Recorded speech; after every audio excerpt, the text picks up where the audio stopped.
Between these two concertos, I always felt there is something invisible what connects these two pieces. If I imagine to meet two souls, the soul of Stravinsky Violin Concerto and the soul of Prokofiev Violin Concerto, they would be in a mask, because they both somehow are hidden behind a form and structure.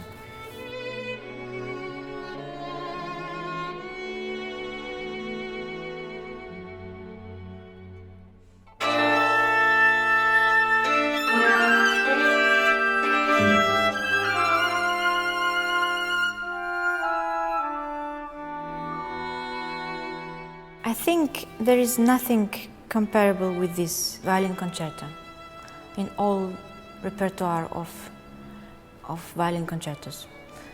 The violin is the soul which he brings to the Jahrmarkt, and there's always a devil with us. He is very funny.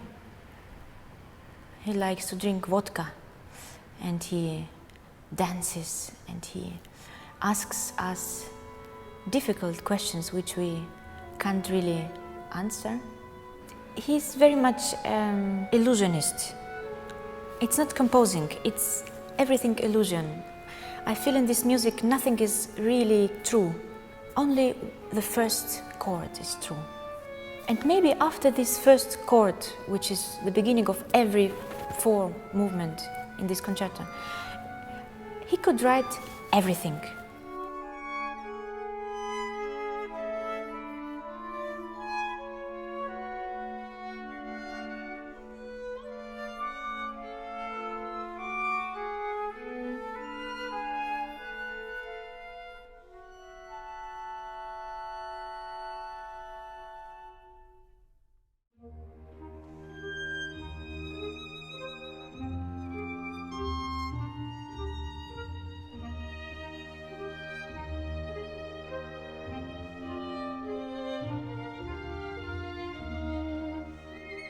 Prokofiev heard his double sonata, played by two violinists, Samuel Dushkin and Robert Soeton.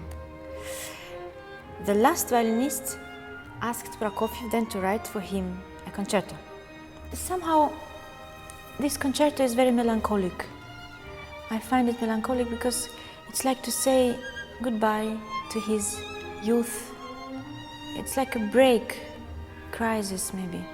After that, he decides to come back to Russia and to try to be compatible with what is necessary to do in order to exist in that time, in that country, in that system.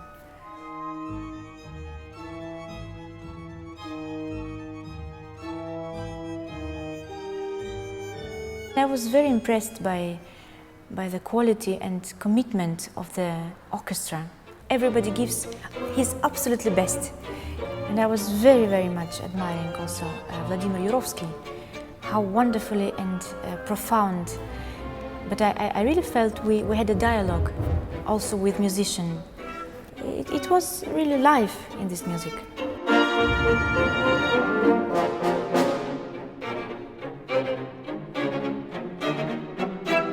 What is much more interesting is to come behind written score, to find the space where you can try to get out this bird of the from the cage.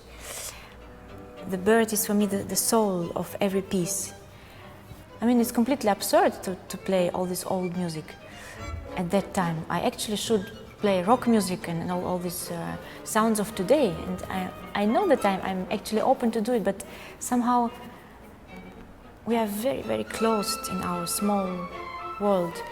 But there is a lot of very precious things which we have to tell again and again, but not in the old way. What we need to do is to, I don't know, refresh, I don't know the word for it, but I think it's to take this bird, to take this soul, and to accompany it in our time.